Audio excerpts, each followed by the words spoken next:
Hi friends, welcome back to our channel all in one Dolly. Like చేయండి, share చేయండి, subscribe చేయండి. పక్కన bell icon click చేసి all click చేస్తే నా ఫర్దర్ నోటిఫికేషన్స్ అన్నీ మీకు వచ్చేస్తాయి. థంబ్నెయిల్ చూడగానే అర్థమైపోయింది కదా. ఈరోజు మన రెసిపీ వచ్చేసి వరలక్ష్మి వ్రతం స్పెషల్ రెసిపీ, ప్రసాదం రెసిపీ, పూర్ణం బూరెలు. చాలా అంటే చాలా టేస్టీగా ఉంటాయి. ఖచ్చితంగా వీడియోని లైక్ చేయండి, షేర్ చేయండి. ఇది వచ్చేసి మన ఫేస్బుక్ పేజ్ ఫ్రెండ్స్, లింక్ డిస్క్రిప్షన్లో ఉంది, చూసి ఫాలో అయిపోండి. అవుట్పుట్ చూసారు కదా ఎంత పర్ఫెక్ట్గా కలర్ఫుల్గా వచ్చాయో. మీరు కూడా ఇలాగే ట్రై చేసేయండి. ఇది వచ్చేసి మన ఇన్స్టాగ్రామ్ పేజ్ ఫ్రెండ్స్, లింక్ డిస్క్రిప్షన్లో ఉంది, చూసి ఫాలో అయిపోండి. ఇంకెందుకు ఆలస్యం, మనం వీడియో స్టార్ట్ చేసేద్దాము. ముందుగా మనం ఒక బౌల్ తీసుకోవాలి. ఒక బౌల్ తీసుకొని అందులోకి బియ్యం అనేది యాడ్ చేసుకోవాలి. బియ్యం వచ్చేసి మనం ఒక గిద్ద తీసుకోవాలి. ఒక గిద్ద బియ్యానికి అరగిద్ద మినపప్పు అయితే మనకి సరిపోతుంది. మీరు ఒక గ్లాస్ బియ్యం తీసుకుంటే ఒక హాఫ్ గ్లాస్ మినపప్పు తీసుకోండి. ఇప్పుడు వచ్చేసి వీటిని మనం బాగా వాష్ చేసుకోవాలి. వాటర్ యాడ్ చేసుకుని బాగా అంటే 2-3 టైమ్స్ వాష్ చేసేసుకోండి. వాష్ చేసుకున్న తర్వాత వీటిని ఇలా వాటర్ పోసేసుకొని నైట్ అంతా నానబెట్టేసుకోవాలి. తర్వాత వచ్చేసి ఇట్లా మూత పెట్టి నానబెట్టేసుకున్న తర్వాత ఒక బౌల్ తీసుకుని పచ్చిశనగపప్పు ఉంటాయి కదా, వాటిని మనం ఇక్కడ ఒక గిద్ద తీసుకోవాలి. వీటిని కూడా మనం నీట్గా వాష్ చేసుకోవాలి. అంటే ఒక గ్లాస్ బియ్యంకి హాఫ్ గ్లాస్ మినపప్పు, ఒక గ్లాసు పచ్చిశనగపప్పు తీసుకోవాలి.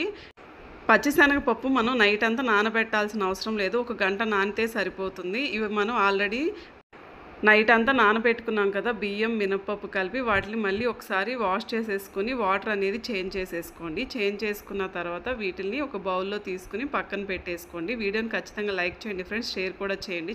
ఛానల్ని సబ్స్క్రైబ్ చేయండి. వీడియో ఎక్కడ స్కిప్ చేయకుండా చూడండి. ఇట్లా ఆల్రెడీ నానబెట్టుకున్నాం కదా ఒక గంట ముందు పచ్చిశనగపప్పు, వాటిని కూడా ఒకసారి వాష్ చేసేసుకొని వాటర్ చేంజ్ చేసేసుకోండి. ఇప్పుడు వచ్చేసి మనం స్టవ్ ఆన్ చేసుకుని ఈ పచ్చిశనగపప్పుని బాగా బాయిల్ చేసుకోవాలి, వాటర్ అనేది యాడ్ చేసుకుని. ఇప్పుడు వచ్చేసి మనం ఆల్రెడీ నానబెట్టుకున్నాం కదా నైట్ అంతా ఈ బియ్యం, తర్వాత వచ్చేసి మినపప్పు, వీటిని మిక్సీ జార్లో వేసుకొని బాగా గ్రైండ్ చేసుకోవాలి. ఫ్రెండ్స్, మన ఛానల్లో ఇంకా వరలక్ష్మి వ్రతం స్పెషల్ ప్రసాదం రెసిపీస్ ఉన్నాయి. నేను ఈ వీడియో ఎండింగ్లో ఇస్తాను, ప్లేలిస్ట్ కూడా ఇస్తాను. అవి కూడా ఓపెన్ చేసి చూస్తే మన ఛానల్లో ఉన్న అన్ని వీడియోస్ మీకు ఓపెన్ అవుతాయి. ఇప్పుడు వచ్చేసి మనం ఆల్రెడీ బాయిల్ చేసుకుంటున్నాం కదా, మనం బాయిల్ చేసుకునేటప్పుడు అలా వస్తుంది, ఇంకా మనకి బాయిల్ అవ్వలేదు అది. ఇప్పుడు వచ్చేసి మనం వీటిని బాగా గ్రైండ్ చేసుకోవాలి, కొంచెం కొంచెం వాటర్ అనేది యాడ్ చేసుకుంటూ. అంటే ఒక దోశ పిండిలాగా గ్రైండ్ చేసుకోవాలి. అంటే మరీ లూజ్ మాత్రం అవ్వకూడదు. లూజ్ అయిపోతే మనకి పూర్ణం అనేది లోపల నుంచి బయటకు వచ్చేస్తుంది కాబట్టి స్టఫింగ్ అనేది. కాబట్టి మీరు ఏం చేస్తారంటే కొంచెం వాటర్ అనేది లైట్గా యాడ్ చేసుకుంటూ గ్రైండ్ చేసుకొని చూపిస్తున్న కన్సిస్టెన్సీ వచ్చేలా గ్రైండ్ చేసేసుకోండి. ఇప్పుడు వచ్చేసి మనకి ఇక్కడ బాగా బాయిల్ అయిపోయాయి పచ్చిశనగపప్పు, చూసారు కదా. అట్లాగా మనం ఫింగర్తో అలా అంటే మనకి అలా మెత్తగా అయిపోవాలి. ఇప్పుడు వీటిని బాగా చల్లారనివ్వాలి. చల్లారిన తర్వాత మనకి ఇలా అయిపోతాయి. ఇలా వీటిని ఇప్పుడు నెక్స్ట్ ఏం చేయాలంటే మనం ఒక మిక్సీ జార్లో వేసుకొని బాగా గ్రైండ్ చేసేసుకోవాలి. ఈ రెసిపీ మనకి చాలా అంటే చాలా టేస్టీగా ఉంటుంది. అమ్మవారికి నైవేద్యంగా కూడా మనం ఇది పెట్టొచ్చు. తర్వాత వచ్చేసి పచ్చిశనగపప్పు మనం గ్రైండ్ చేసుకునేటప్పుడు ఎటువంటి వాటర్ అనేది మనం యాడ్ చేయకూడదు. చూసారు కదా, ఇలా మెత్తగా గ్రైండ్ చేసుకోండి. తర్వాత వచ్చేసి బెల్లం తీసుకోవాలి. బెల్లం ఇక్కడ మనం ఒక 100 గ్రామ్స్ తీసుకున్నాను నేను. అంటే మీరు మీ స్వీట్కి సరిపడా అడ్జస్ట్ చేసుకోండి. బెల్లం కూడా పౌడర్ చేసుకుని యాడ్ చేసుకుంటే మనకి ఈజీగా ఉంటుంది. చూసారు కదా, ఇప్పుడు మనం ఇక్కడ ఒక 100 గ్రామ్స్ బెల్లం అనేది యాడ్ చేసుకున్నాము.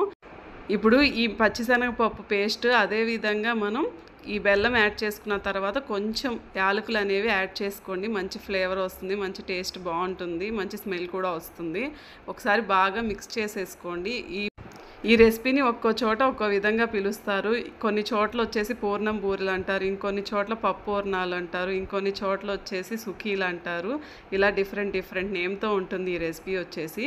చాలా టేస్టీ అంటే హెల్తీ రెసిపీ ఇది. ఇప్పుడు వచ్చేసి మనం దీన్ని బాగా మిక్స్ చేసేసుకోవాలి. బెల్లం అవన్నీ బాగా మిక్స్ అయిపోవాలి. ఇంకా నేను మీకు ఇంకొక రెసిపీ నేతి బొబ్బట్లు కూడా నేను అప్లోడ్ చేస్తున్నాను, ఆ వీడియో కూడా మీరు చూడండి.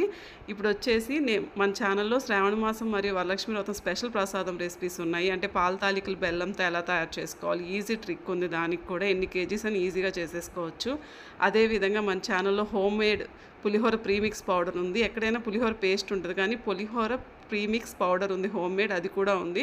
అదేవిధంగా బెల్లం పొంగల్ ఎలా తయారు చేసుకోవాలి, పులిహోర టెంపుల్ స్టైల్, ఇవన్నీ స్పెషల్ ప్రసాదం రెసిపీస్ ఉన్నాయి, ఖచ్చితంగా చూడండి. ఇప్పుడు వచ్చేసి మనం బాగా మిక్స్ చేసుకున్న తర్వాత చిన్న చిన్న బాల్స్ లాగా మనం చేసుకోవాలి. అంటే వీటిని మనం స్టఫింగ్కి యూజ్ చేయాలి కాబట్టి చిన్న చిన్న బాల్స్ లాగా మీరు చేసి పెట్టుకోండి. అంటే మన ఛానల్లో ఇంకా హెల్తీ అండ్ టేస్టీ రెసిపీస్ ఉంటాయి. ఇంకా మన ఛానల్‌లో శ్రావణ మాసం ఎప్పటి నుండి మొదలవుతుంది, ఎన్ని శ్రావణ శుక్రవారాలు వచ్చాయి, ఎన్ని శ్రావణ మంగళవారాలు వచ్చాయి, వరలక్ష్మి వ్రతం ఎప్పుడు, ఇలాగా మంచి ఫుల్ ఇన్ఫర్మేటివ్ వీడియో ఉంది. అది కూడా మీరు చూడండి, లింక్ డిస్క్రిప్షన్‌లో ఇస్తాను. ఇప్పుడు మనం అన్ని బాల్స్ అలా తయారు చేసుకుని పక్కన పెట్టుకోవాలి. ఇందాక ఆల్రెడీ మనం దోస బ్యాటర్ ప్రిపేర్ చేసుకున్నాం కదా, అందులో ఇప్పుడు కొంచెం సాల్ట్ అనేది యాడ్ చేసుకోండి. జస్ట్ కొంచెం చిటికెడే సాల్ట్ యాడ్ చేసుకొని బాగా మిక్స్ చేసుకోండి. మిక్స్ చేసుకున్న తర్వాత మనం నెక్స్ట్ ప్రాసెస్ అనేది స్టార్ట్ చేసేద్దాము. తర్వాత స్టవ్ ఆన్ చేసుకొని ప్యాన్ పెట్టుకుని అందులోకి మనం బాగా డీప్ ఫ్రైకి సరిపడా ఆయిల్ అనేది యాడ్ చేసుకోవాలి. ఆయిల్ బాగా హీట్ అవ్వాలి. ఆయిల్ హీట్ అయిన తర్వాత మనం ఆల్రెడీ ఇందాక పూర్ణాలు చేసి పెట్టుకున్నాం కదా స్టఫింగ్ పార్ట్, అది తీసుకుని ఈ దోశ బ్యాటర్లో మనం అలా ముంచేసుకుని ఈ ఆయిల్లో మనం వేసుకోవాలి. ఒకదాని తర్వాత ఒకటి చూపిస్తున్న విధంగా మీరు వేసుకోండి. బాగా ఫ్రై అవ్వాలి. మీడియం ఫ్లేమ్లోనే పెట్టుకొని, హై ఫ్లేమ్లో పెడితే మనకి పైన కలర్ వస్తుంది కానీ లోపల ఉడకదు. కాబట్టి మీడియం ఫ్లేమ్ అనేది మీరు అడ్జస్ట్ చేసుకుంటూ లో టు మీడియం బాగా దీన్ని ఫ్రై చేసుకోవాలి. ఎలా కలర్ రావాలనేది నేను చెప్తాను ఫ్రెండ్స్. ఇంకా మన ఛానల్లో సోప్స్ ఇంట్లోనే ఎలా తయారు చేసుకోవాలి, ఆర్గానిక్ బెల్లం ఇంట్లోనే ఎలా తయారు చేసుకోవాలి, హోమ్ మేడ్ బొట్టు, ఇలా డిఫరెంట్ టైప్స్ ఆఫ్ రెసిపీస్ ఉంటాయి. ఖచ్చితంగా మన ఛానల్లో ప్లేలిస్ట్ ఓపెన్ చేసి చూడండి. ఈ వీడియో ఎండింగ్లో నేను ప్లేలిస్ట్ ఇస్తాను. ఆ వీడియోస్లో మీరు ఓపెన్ చేశారంటే ప్లేలిస్ట్లో ఉన్న అన్ని వీడియోస్ మీకు ఓపెన్ అవుతాయి.